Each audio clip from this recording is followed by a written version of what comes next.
The Delphic Podcasts by Michael R. D. James. Episode 11. History is not an important activity in an everyday mode of existence in which it is what is actual which is of paramount concern. As we know from St. Augustine, what has been is not now actual, and the future is not now actual, and their reality is thereby diminished, thereby truncating our relation to our being in the world. The Aristotelian self, we know, is a constant entity that stays the same throughout a change, and this is built upon a real awareness of the self that we were in the past.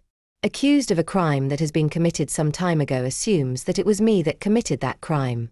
Attempting to maintain that I am not guilty because a different person was responsible is obviously a possible defense in certain very specific circumstances, but it can also be the defense of someone whose balance of mind has been disturbed.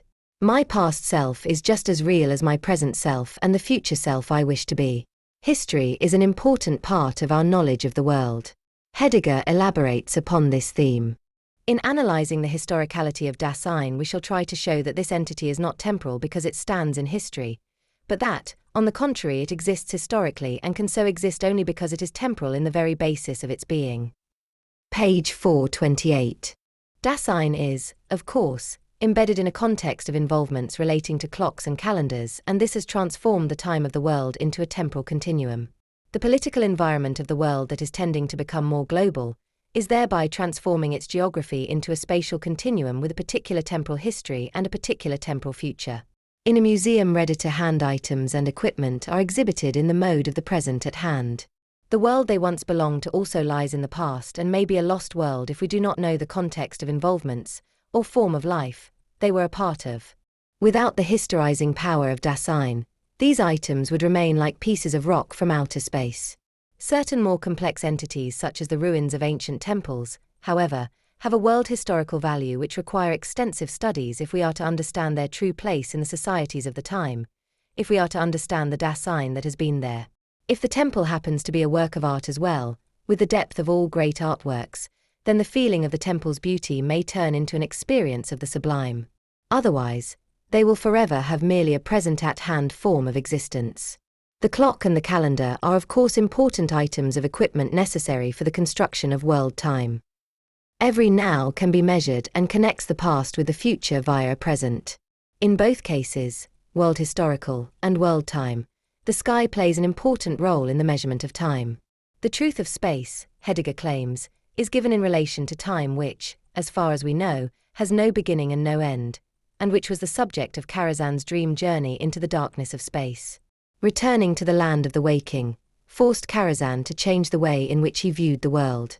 These kinds of short tales remind us of course of the longer tales of their cousin, the myths. The journey of Karazan had an origin in images which lack a realistic connection to the will and the motor system of human psyche. Dreams take the form they do because the motor system is asleep. Insofar as myths are dreamlike, they too will defy the scope and limits of the human will. Mythical narratives for Heidegger do not possess the historical depth of a Dasein well embedded in the continuum of time with a good memory for world historical events and objects in world time. Whilst there were no competing accounts of the beginning of the universe based on exploring the totality of conditions in accordance with the categories of the understanding, judgment and the powers of sensibility, myth was both authoritative and persuasive. Its projections appeared realistic. The only argument in its favor is that the discontent of modern man appears greater now than in the past, but that may also have to do with man's great expectations of the future which are so easily dissolved into nothingness. Modern philosophers, like Ricoeur and O'Shaughnessy, both in their different ways influenced by Heidegger's thought, shy away from the Kantian and Aristotelian first principles approach not because they do not believe in principles but because these accounts presuppose the knowledge of the workings of many psychological and mental powers which they feel need to be accounted for, before we can, like the Kantian judge of nature, formulate questions in a tribunal in which the nature of the evidence is determined by the nature of man and man's principles. O'Shaughnessy, the analytic philosopher, and Merleau-Ponty, the phenomenologist, both wrote extensively about the powers of sensibility in general and the power of perception in particular. O'Shaughnessy's account, however, is more nuanced insofar as it concentrates upon the action embedded in a worldly environment, whereas Merleau-Ponty is more concerned to explore the sensitivities of the lived body. For Joseph Campbell, one of the immediate powers of sensibility to emerge from this lived body was that of the imagination, which provides us with the images of myth and a repertoire of emotion that putatively defines the nature of our being in the world. Aristotle found reliance on such a power alone insufficient for the purposes of knowledge of the totality of conditions for the existence of human psyche, and he began the long attempt to provide a perspicuous holistic account of humanity.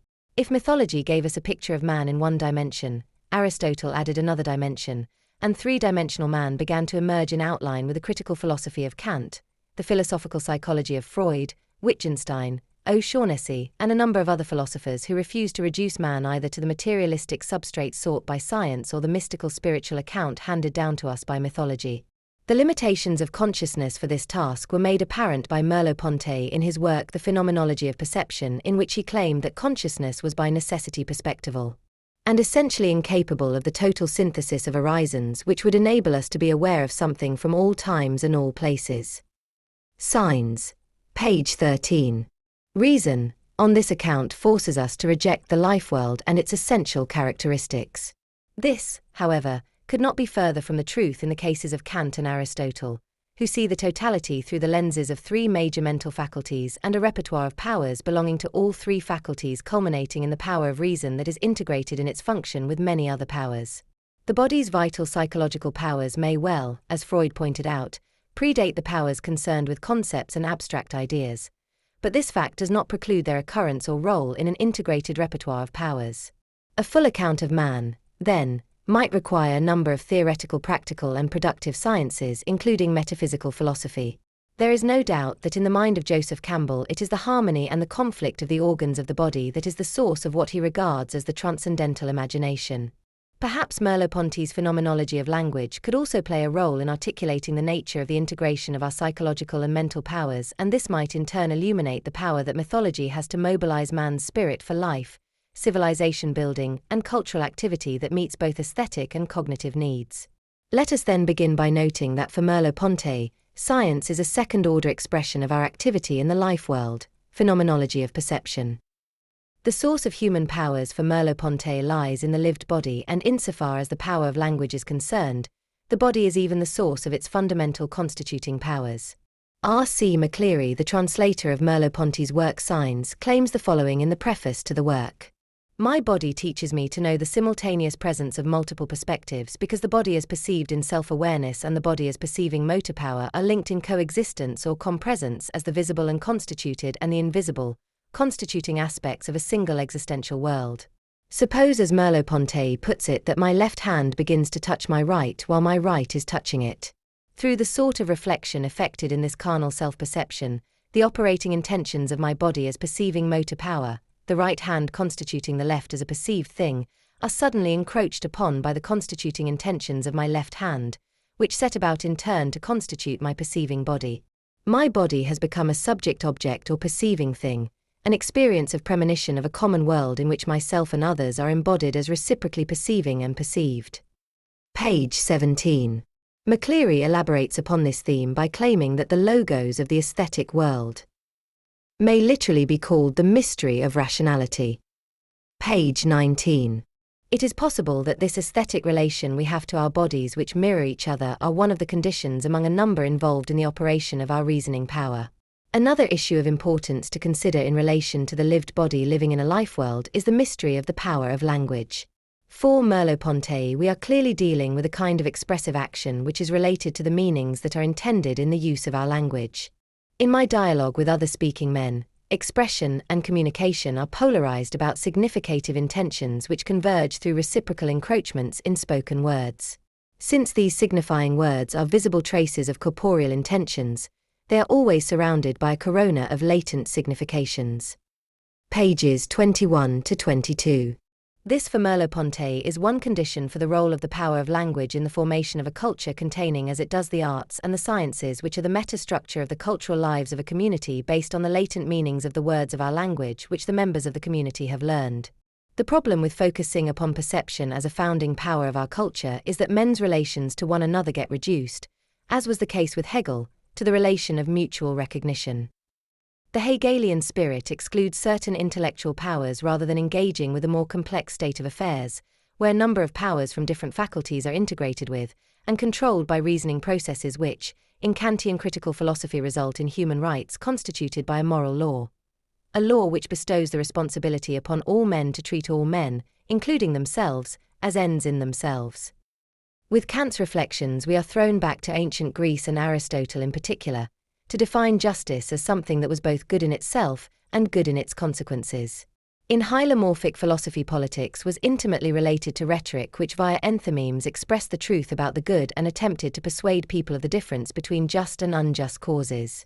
Mythology and the logos of the aesthetic world retreats in the face of such important concerns, and man's mind turns more toward a logos of power and the philosophical psychology that is needed to articulate the aporetic questions associated with such a burning issue.